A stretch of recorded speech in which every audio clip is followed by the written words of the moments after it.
আসলে cricket board নিয়ে নতুন করে কিছু বলতে চাই না। আমি গতকালকেও কথা বলেছি।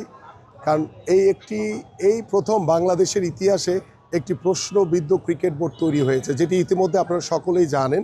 সেই ক্রিকেট বোর্ডে আমাদের যে সাবেক যে অনভিজ্ঞ ক্রীড়া উপদেষ্টা, তিনি তার স্বেচ্ছাচারিতার মাধ্যমে এই ক্রিকেট বোর্ড তৈরি করে ক্রিকেট বোর্ডকে কলঙ্কিত করেছেন এবং আমার ক্রিকেটকে ক্ষতিগ্রস্ত করেছেন। এবং এইটার পিছনে যারাই জড়িত থাকুক না কেন, ভবিষ্যতে নির্বাচনের পরে আল্লাহ যদি আমাদেরকে কবুল করে, এগুলোর সুষ্ঠু তদন্তর মাধ্যমে আমরা তাদেরকে আইনের আওতায় এনে তাদেরকে অবশ্যই তাদের বিরুদ্ধে ব্যবস্থা নিতে হবে। কারণ কারো ব্যক্তিগত স্বার্থের জন্য আমার ক্রিকেট ক্ষতিগ্রস্ত হতে পারে না, আমার দেশ ক্ষতিগ্রস্ত হতে পারে না।